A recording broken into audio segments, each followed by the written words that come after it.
Welcome to the National Women's Fitness Academy podcast. We're here to talk about women's health, female hormones, body image, and all things health and fitness.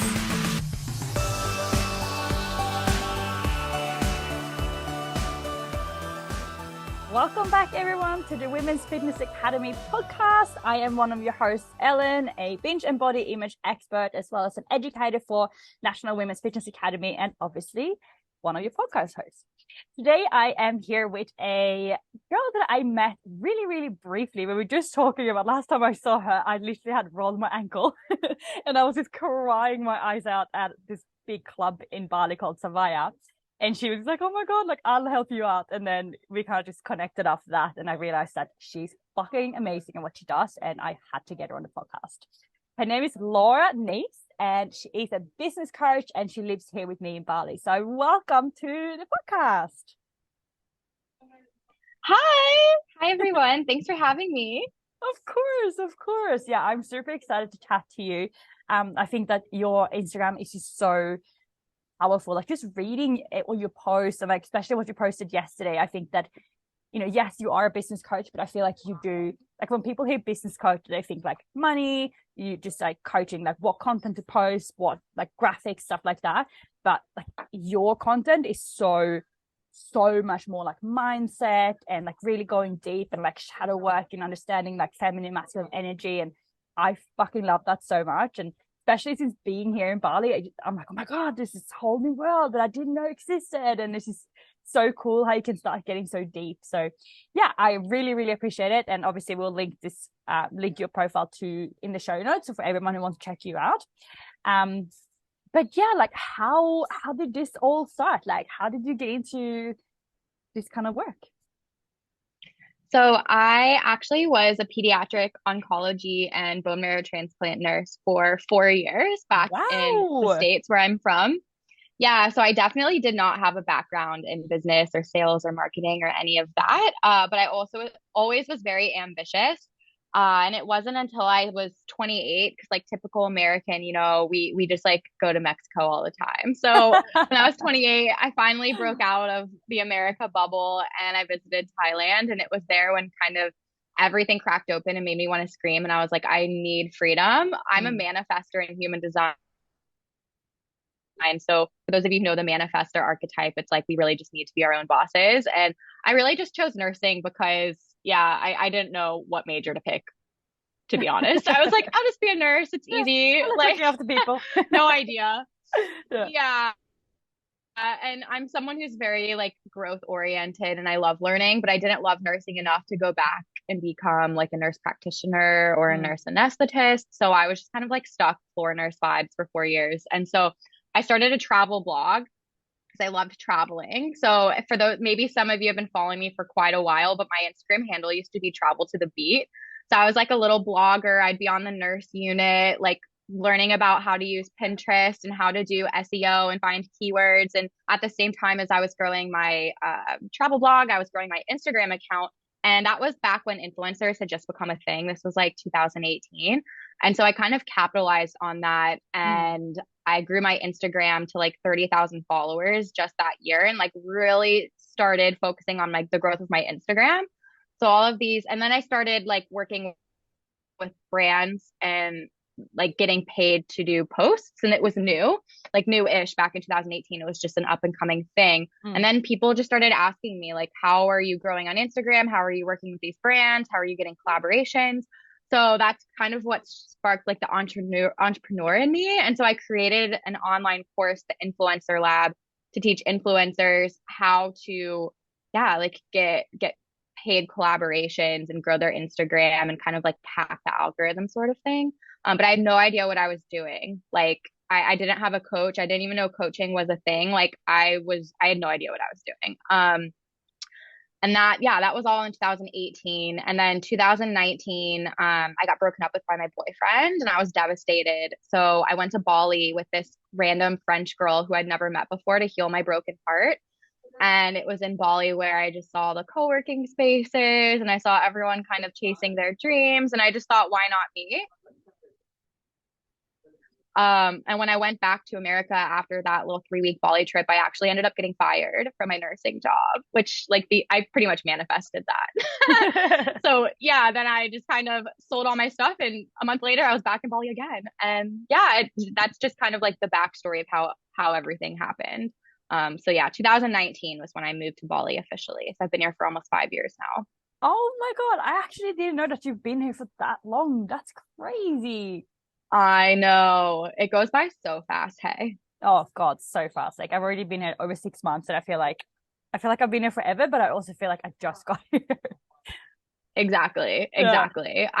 Yeah, and it's like so busy in Bali now, and people Mm, keep telling me like, are you ever gonna move? Do you ever get tired of Bali? And I don't know. I always just find more reasons to love it more. Yeah, I Like mean, there's so much to do. yeah, and I think it all just depends on like what mindset you're in as well, and like obviously if you're telling yourself it's busy, it's annoying, it's so many people here, then yeah, of course you're gonna freaking hate it. But you Yeah. can always, I think you just need to find your kind of group of people and like what you like Yeah. to do. And then the Yeah. traffic, it's like, nah, whatever, like it doesn't really bother you too much. Yeah, like I love that it's busy. There's always stuff to do. I don't know. It doesn't bother me. Only when I have to cross the shortcut or like go to Yeah. Uluwatu, then I'm like, Yeah. oh, going to Uluwatu is a bitch. Oh yeah, yeah, 100%. It took me, I think the longest it ever taken me was an hour and a half. And oh my God, that was, especially when you're like going back from being a surveyor or something like that, and you're like, I believe it hungover, and it's just hot, and it's just, oh, being on the bike stuck there, it's not fun. Yeah, no, definitely not. Not a vibe. So when you were growing like your account all back in 2018, what what made you so different to everyone else? Like, because obviously, like, not obviously, but a lot of people want to become influencers and grow their accounts. Like, why was yours so special? Mm, honestly, I feel like I was so naive, not naive, but I had my head down. And Mm, since I didn't know that coaching existed, like I was just so myself and not mm, easily influenced by other people. Like, when you start following all the other coaches, then you kind of start like emulating what other people are doing. You're like, oh, she's seeing success, I'm gonna do it that way. I feel like I was just so naive to coaching, and I just was writing from my heart and speaking from my soul. And I feel like people really could feel that. mm, Versus now, I feel like, we look so much to like other people. And so maybe our content kind of gets watered down a bit because we're kind of trying to either like fit in or fit into mm, some type of niche, which I definitely do not believe in niching. I'm like anti niche. I'm more about personal brand growth. mm. Yeah, I think that's super interesting to say that, because I think like when I first started my business, I had a few business coaches, and they were like, what is your niche? You need to find your niche and create like your Hmm. special one avatar that you're always going to sell to. But now it's like, it's Mm, so, I'm meeting so many more people like yourself who are like, no, like you don't need to have a niche. You can just, you know, be who you are basically. What do you think hmm. is like the biggest mistake people tend to make when they try to grow their businesses? Because a lot of the girls listening to this podcast are either becoming personal trainers and nutritionists or online coaches, or they already are coaches. And yeah, what do you think is the biggest mistake people make? Mm, I would say that I feel like there's so many different layers to this answer. But I would say just like trying to niche down, honestly, because Mm, I think what's more powerful, especially today, if you don't want to get drowned out by everyone else in a sea of other entrepreneurs, is I believe in creating niche offers instead of like niching down and only creating content around like your offer. So, for example, I've created my framework called Simplicity, and like the end goal I want my clients to reach is consistent 5-figure a month. So it's like all the different pillars or steps that you take in order to get there. And mm, then what you can do from there is, instead of cramming everything into one offer, which is what I see a lot of new coaches do, is they try to cram everything they know into a 4 month offer, and then your clients end up getting very overwhelmed. They can't like complete the program. It was just kind of like thrown together. I recommend creating niche offers. So instead of just having a niche, what you do is each offer you create is like a stepping stone offer to getting to that them to that end transformation. So like, for example, for someone to reach consistent 5-figure months, you know, maybe one offer would be helping them master their messaging. One offer would be helping them master their personal brand. One offer would be helping them grow their audience and create like visibility content through their social media. And then it's like you create this customer journey where you are not only having client retention, but people are also getting very quick wins and micro transformations, and they're not getting overwhelmed in the process. And so then it's like they keep investing with you over and over again until, you know, you have at the end, you have something that's leveraged. So for example, I have my Ascension Mastermind, which is like a leveraged offer. Leveraged meaning I can take a lot of women in. It's high ticket, not tons of one-on-one calls. And so it's like, I want all roads to lead to Rome. I want all roads to lead to that one offer, which is going to create a lot of recurring revenue for me because it's like a 4-month program. And so like, yeah, I guess to kind of summarize everything, it's like a mistake that I see coaches make is they try to cram everything in one offer. And yeah, like they create offers that aren't leveraged, or there are dead end offers. Like once they finish, the client finishes an offer, they have nowhere to go. So it's like getting smart with your offer suite, I think is really key if you want to grow like consistent income months and have a lot of client retention and become known and get a lot of like good results for your clients. Definitely. So you started off, then you started doing like business coaching and stuff. Were you doing what you're doing now, or was this like getting a bit more deeper and everything, like the spiritual kind of side of you? Were you already really into that, or is that something that's come along the way? So I suffer from shiny object syndrome. Hello. Also too, for those of you who like human design, like as I said, I'm a manifester. So we're meant to master one thing and then move on to the next. If you're a manifesting generator, you might resonate with that as well, because maybe you have a bit of manifestor in you. But I was like all over the show. I invested in an NLP certification because I wanted to learn like hypnotherapy and EFT tapping and mindset stuff. I was super into gene keys. I was super into human design. You know, I was super into feminine energetics and manifestation, law of attraction. Like from, I think, 2020 to 2022, I was investing in so much stuff. I was in the AFE with Melanie Ann Layer, and she would launch a new program every single month. About 1 month it would be feminine energy, 1 month it would be sales, 1 month it would be how to be a good coach. And it was just like a lot of information, a lot of overwhelm, a lot of comparison. That's kind of where I was for 2 years, was just let me invest in all the things and learn all the things, and then overwhelm myself and get in comparison. We've all done that. I don't know if anyone on the podcast, I don't know if anyone in the podcast relates, but it's like, I think sometimes you need to invest in yourself to kind of learn what you like and what you don't like. And through all that investing, I really got a lot of clarity.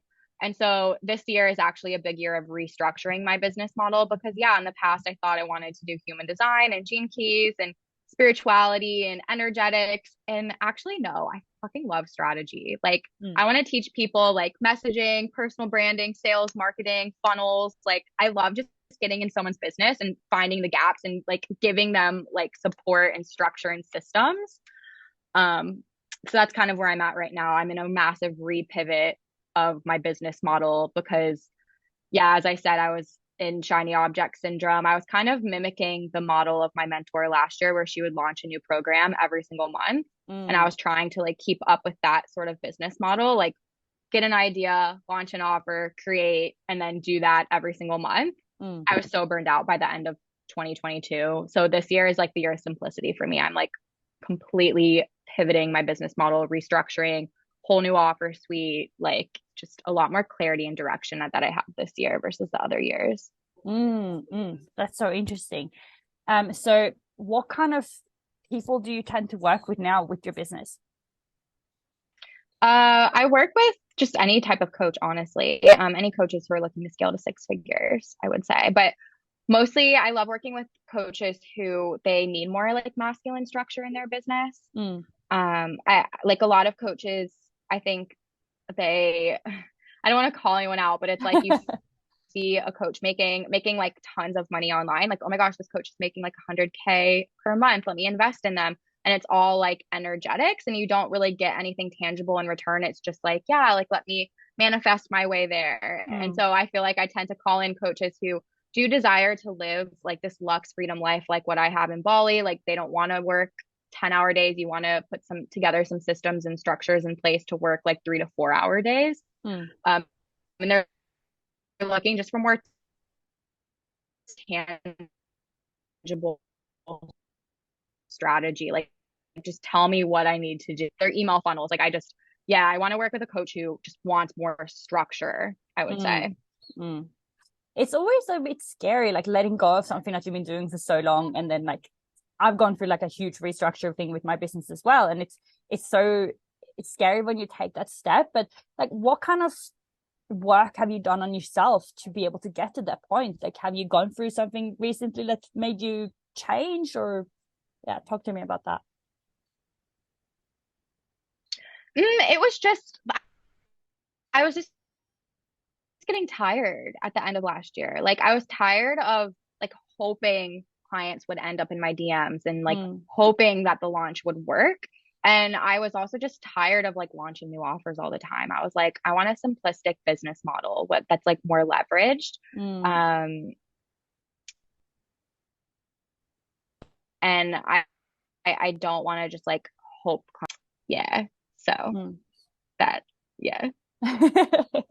No, I think that's good, and it's so refreshing to hear like someone who is a business coach say that no, you know what, you don't need to launch anything new every single day, because I feel like now it's kind of become a trend to have like a new masterclass come out every single week and a new course to come out every single month and new like different kinds of programs and everything is brand new all the time.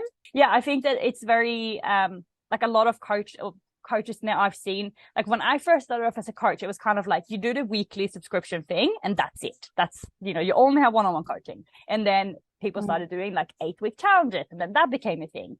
And then now I feel like it's like now it's masterclasses, like every second week it's like this new masterclass, and now it's courses as well. This new course, this new masterclass. And like some coaches I follow, and I've definitely at the start of this year I was definitely in this trap myself where I was just constantly creating things, and it's kind of hard sometimes to understand that you're actually burning yourself out, because when you are so invested in your business, you love it so much, you get into that flow state and you're getting the dopamine release. It feels so good.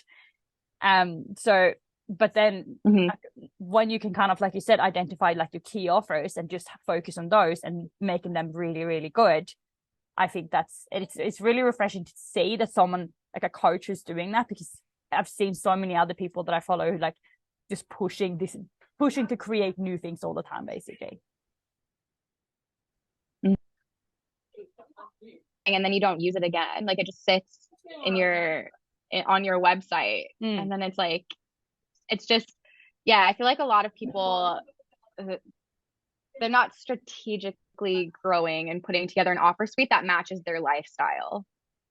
So it's like if you want to, like have a lot of free time, it's going to take more of you thinking backwards and like, let me create a leveraged business model. Leveraged meaning, it could be like a high ticket group program that's like 4 months long, 6 months long. Even turning some things ever enrolling can be really nice. So instead of just like launching all the time, have something that's always available for you consistently or times new. So like filling your high ticket one-on-one spots, like that's done. So I have a very strategic offer suite, and then also like a very strategic sales process that I like to follow. So you said that you have like you don't have a niche, but you have niche programs. How does someone find your niche, like what you are truly passionate about? Like how did you kind of get to the conclusion, like, no, this is what I really want to do? I think that it's just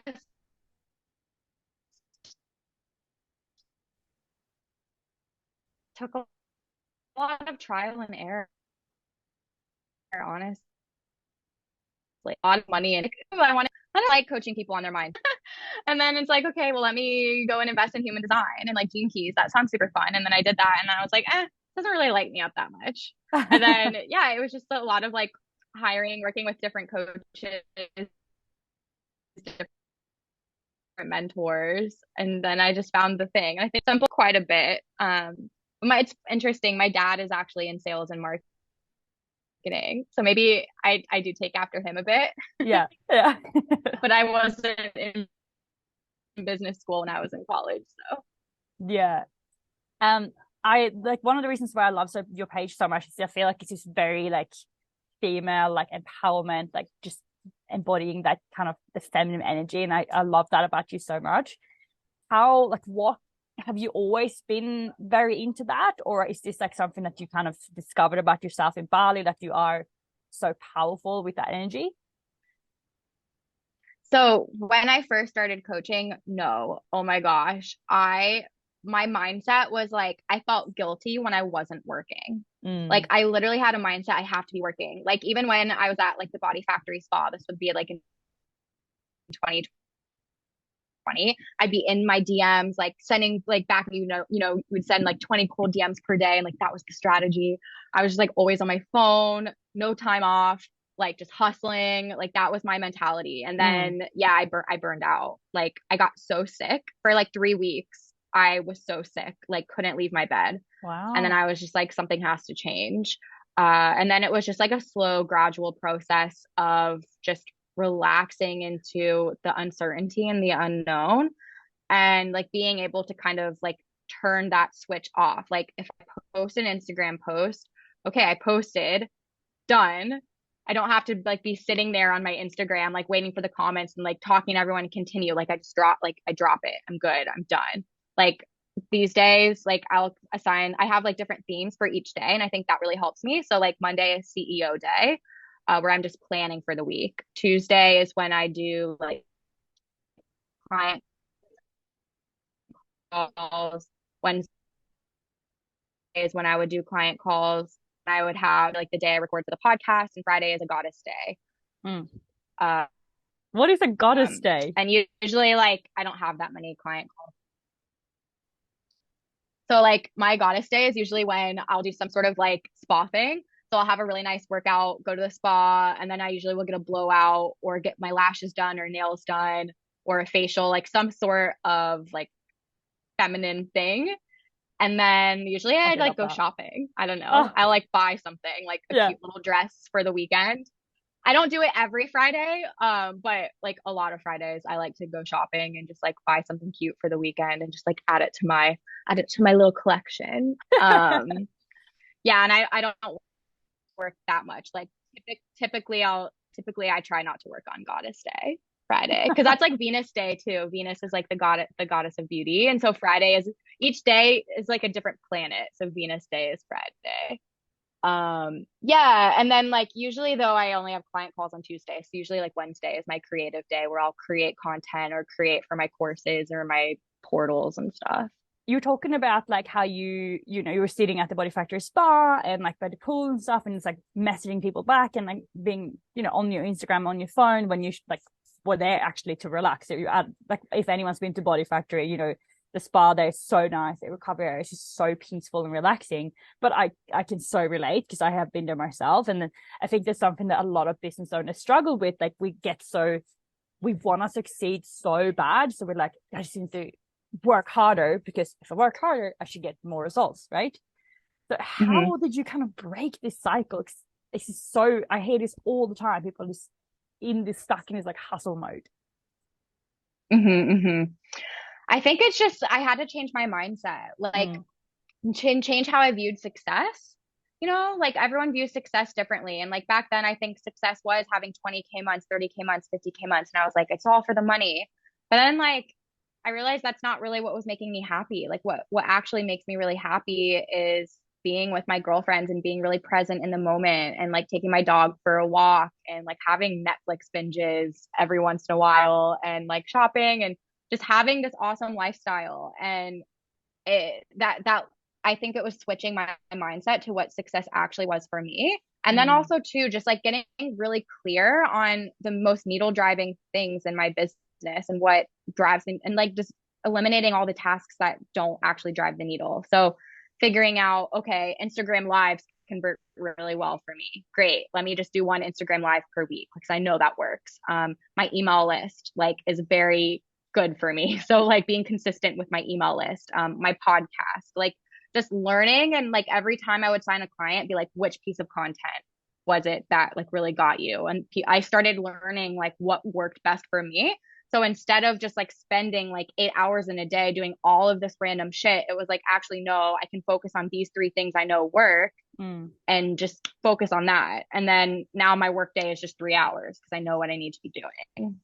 That's unreal. That's so amazing. And God, I can imagine, especially with like the girls who are new at coaching, having a 3-hour workday probably seems like, what the fuck? Yeah, I do have an assistant and a designer though. So I rely a lot on my designer. Like anything you see on my Instagram design related is my designer. So I outsource to her a lot. Yeah. She works for me 10 hours per month. So we'll say I outsourced early too. I outsourced the first year. I outsourced design the first year of my business. And I've been working with the same designer for the past 4 years. Wow. How did you find her? Or him? So there was this company called Delasign. It's spelled DE and then Delasign. They're a company based out of the Philippines. They're $500 a month for 2 hours of work per day. Wow. Really cheap. And the designer that I got paired with, like, I loved her. We ended up swapping. So like I would coach her for free. She would do design work for me for free. She ended up in my mastermind. And then now she's like one of like the top designers on Instagram, and she's always fully booked out. She has her own agency. She's thriving. And now she's making like, yeah, so much money compared to like her corporate design job. So yeah. Oh my gosh, that's amazing. I love that you can swap like that. And that's really cool that you're also outsourcing, because I think that's another thing that us coaches can't sometimes get stuck with, like, oh, we have to do everything ourselves. And if we outsource, it's like, oh no, that means I'm not good enough, or I'm like, I should be able to do everything myself. Like especially with the health and fitness industry, I see this a lot, that people want to be gut health expert, they want to be hormone experts, they want to be expert at training, they want to be expert in nutrition and sports performance. And it's like, I don't have to pick one thing that you like. You can know it all, but you can't be an expert in every area. Yeah. What do they say? It's like master of none, like expert at, I don't know. There's like some saying. Yeah. It was a jack. I don't know what the saying is. Oh my God. Jack of all trades, master of none. Master none. But jack of all trades, master some, or something like that. So you can know something like go and Google this, guys. But yeah, you can definitely, like, it's good to know how like dip your toe in everything, I think, and especially when you're first starting out, just to find out like what you really like. And like you said, that's how you can kind of see, like you did with all your different coaching and stuff that you did, the NLP and what was it called, gene design? Gene keys, yeah. Jesus, human It's design. like a branch of human design, yeah. You just said so many things. I was like, what? I don't even know what any of this stuff is. I know manifestation, but I would love to hear a little bit more about manifestation, because you said it a few times that you like manifested this life for yourself and how you're living now. What is the kind of process? Because like you can't just say, I want this and then it'll happen like that. Like, what's the process of actually manifesting something for yourself?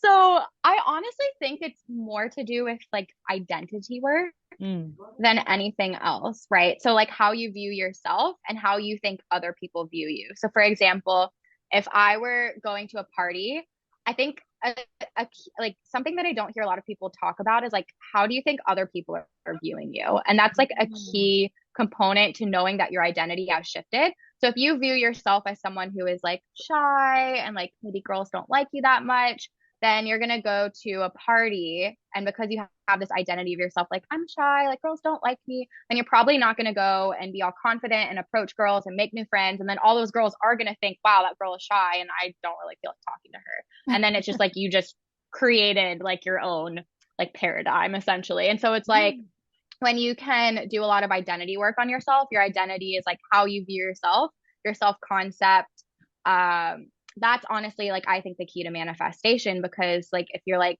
telling yourself, affirmations like, I'm powerful, I'm confident, I have an iconic personal brand. Like, even if I were before this podcast to come on and just like say these positive I am statements to myself, like the more you do that and the more like you change your self concept of how other people view you. So like if I were to switch and go to that party and be like, I am like super amazing, everyone likes to hang out with me, I have really vibrant energy, like I'm going to go to this party, I'm going to listen to everyone, I'm going to ask really good questions, I'm going to be like super interested in other people's lives, like girls love me, and that's like how I think other people view me, it's going to change the game. And so I mostly manifest through identity work, and my self concept and like how I view myself.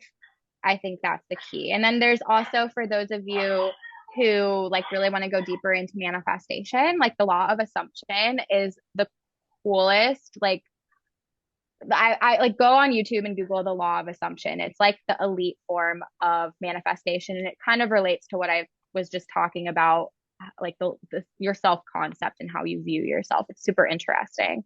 Wow, yeah, I'll definitely have to look into that. I feel like Bali is just like such a spiritual place, and coming from like a big city where people are just like, no, just work harder and like stop having so many days off. It's so nice to be here and just, yeah, like getting to know people like you and people who just into manifestation and just like being a bit more spiritual, being a bit more relaxed, and just, I don't know, I feel like just you kind of just, when you're leaving space for the universe, kind of it just always tends to fill that with amazing things. Exactly. And if you think about like masculine energy, right? Like masculine, feminine energy, like, and if you think about money, and I think it makes total sense. Money wants to take care of you, right? Like money is a masculine energy. So if you're, doing all this work on your business, you're posting social media, you're posting your stories, you're sending the email, you're doing the client calls, you're doing, you're in masculine energy, doing all the things. Masculine energy against masculine energy being money, you doing all the things, like it's going to kind of clash. So it's like you need to kind of do the things, but then go and get into your feminine and lean back. And then money is going to like flow to you a lot easier, versus if you're kind of always in the masculine, it just kind of hitting you. And it's like, I don't know. I feel like it's good to learn how to drop the rope, and it's good to learn how to take those actions, but then go and do something nourishing. Like turn off your phone. You know what I mean? Like go hang out with your friends. Like you have to put yourself back and be able to drop that rope. I think it's really important. Yeah, 100%. Especially if you're wanting to attract a very masculine guy. That was like my biggest issue the first 2 years of living in Bali, when I was very much in masculine energy, like hustle mode.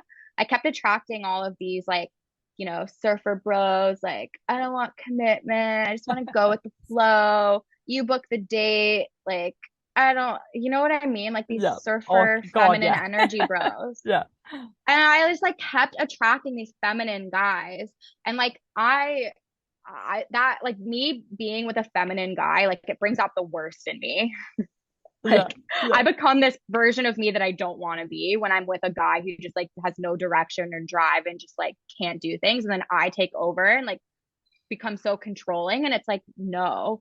So like also too, if you're like always hustling in your business and grinding in your business and you're not getting into your feminine, like it's going to create this weird dynamic in your relationship with men as well. It's like you have to learn how to turn the business off, like in the dating world, because like guys don't want to hear about your business. Like I used to always lead, like go out to the bars and lead with my business, and the guy would be like, I want to hear about your fucking business. Like, and I'm like, so bad.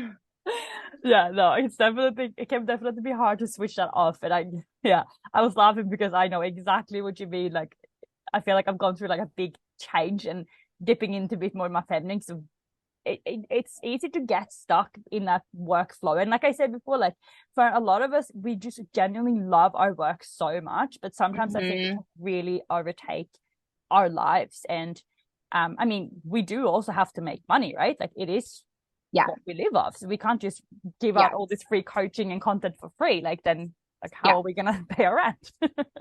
So it does get stressful, like when you don't have money coming in. But honestly, like from personal advice and experiences, like as soon as you let go and you just say, you know what, fuck it, like it's gonna be fine, I'm just gonna post content because I like this content and I'm passionate about this, people just tend to gravitate towards you.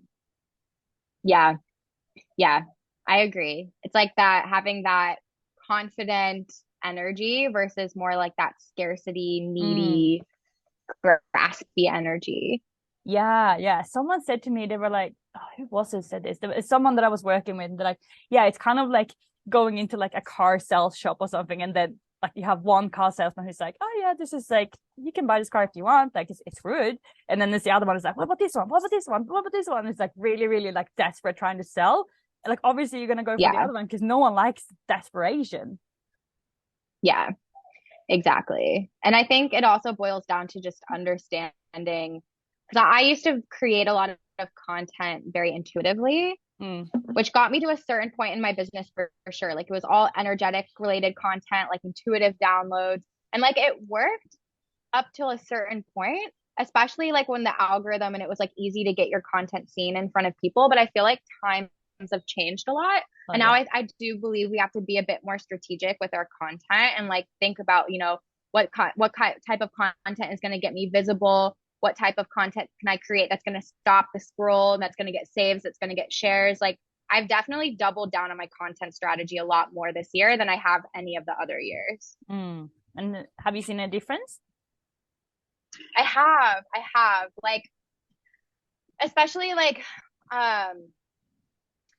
if you think about like this triangle and like the buyer's pyramid, right? The people at the bottom of the pyramid, they have no idea who you are. They don't even recognize that they have a problem. So like a lot of people, what they'll do is they'll create a lot of educational content, like how-to content. And that's like speaking to people at the bottom of the pyramid who aren't even anywhere close to being ready to buy from you anyways. And so when I shifted my content strategy to doing more content related to shifting beliefs and perspectives, so like, for example, did you know that you may not have like business coaching examples, like shifting beliefs would look something like, you know, it may not be a mindset problem. It may just be a problem with your marketing or, you know, like mistakes you might be making with your offer suite, or like you've been doing this, but have you thought of this?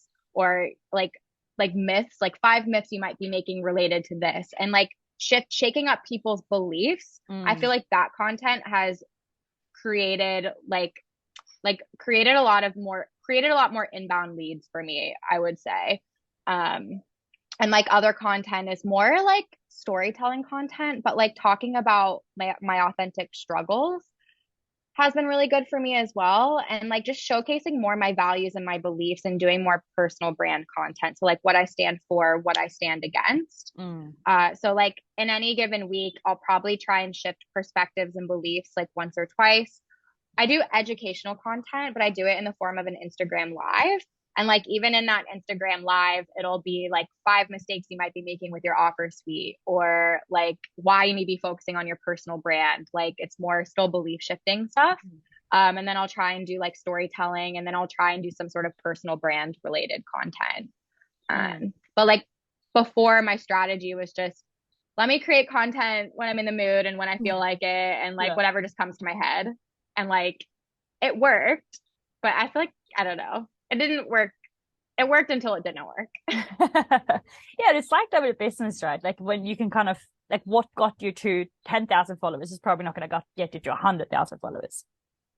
Yeah, exactly. So yeah, I had to get more strategic with my content and more strategic with like how I was getting in front of new people. Because what I noticed was I was like, if I looked at my Instagram stories, it was like the same 150 people always watching my stories for like a year. And like I had like the same 10 people buying every single one of my group programs last year. And then I was like, okay, I need to like figure out how to get myself in front of new people, because I don't want to always be selling to the same people. And so now I know that my strategy has been working, because my story views are almost at 300 like regularly, whereas before they were at like 150 every day. So like doing things like this, like guest podcast interviews, collaborations, Instagram live swaps, like thinking how I can get in front of other people's audiences. Like I wasn't doing that before either. I was just like, I only had my audience. Definitely, like collaborating with other coaches, I think is super, super powerful.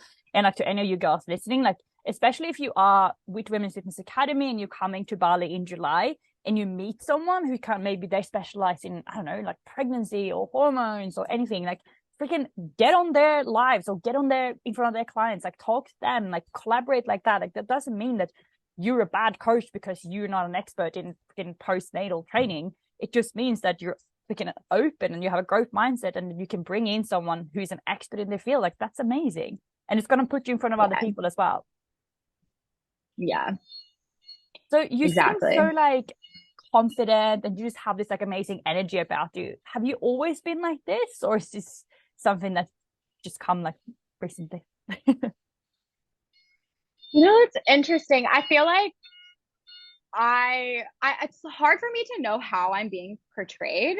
Like I don't know. I don't see myself as that, but that's how everyone views me. It's like this weird thing. That's why I always have to ask my clients, like I'm always asking my clients, like, what was the most valuable thing from our session, or like what really stood out for you? What was your aha moment? Like I'm always asking my clients, like, what do you notice in me that's like unique and different? Like, why did you work with me? And I feel like that really helps me double down on the things that make me really unique.